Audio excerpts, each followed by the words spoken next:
இவனுங்கெல்லாம் local cricket ஆனவளையா 2010ல south Africa போனா என் தலைவன் என்ன பிச்சுன்னு தெரியாது ஏதும் தெரியாது. மும்பையும் திணறான், ஆர்டிபியும் திணறான். ஃபர்ஸ்ட் மேட்ச் யாருக்கு தெரியுமா? New Zealand team, central district full டீமை கூட்டு வரான்.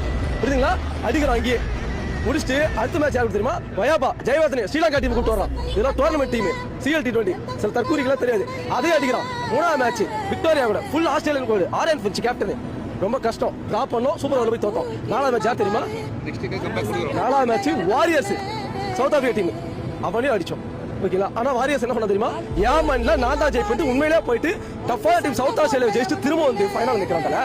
விடுவோமா? நானு ஒரே ஒரு 132 ரன் வச்சு மண்ணை கவு வச்சேன். சவுத் ஆப்பிரிக்காவிலே போய் என் தலைவன் அதான் கப்ப தூக்கிட்டு வந்தான். உள்ளூர் கப்பு இல்ல, வெளியூர் கப்பு பார்த்தா அன்னைக்கு எழுத ஆரம்பிச்சா சவுத் ஆப்பிரிக்காக்காரன், ஆஸ்திரேலியாக்காரன். டேய் இவன் பெரிய ஆள் போனதுடா, டேய் இவன் பெரிய ஆள் வருவான்டா.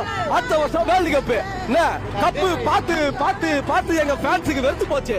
திடீர்னு இந்த கப்பு இந்த வருஷம் வந்து கப்பு இல்லைன்னு எங்க ஆளுங்க கொஞ்சம் திருப்தி இல்லை, மனசு கஷ்டம். அதனால கொஞ்சம் சால் பண்ண ஆரம்பிச்சாங்க. அடுத்தபடி எங்க CSK ஃபேன்லாம் தலைவர் விட்டு கொடுக்க மாட்டாங்க. எங்க தலைவர் பண்ண தப்பு 3 வருஷத்துக்கு ஒரு கப்பு, 3 வருஷத்துக்கு ஒரு கப்பு, 3 வருஷத்துக்கு ஒரு கப்பு வாங்கி கொடுத்தாரு. எங்க ஆளுங்களை பார்த்து பார்த்து பார்த்து அடடே கப்பு அது ஈஸின்னு போல வச்சுக்கிறாங்க.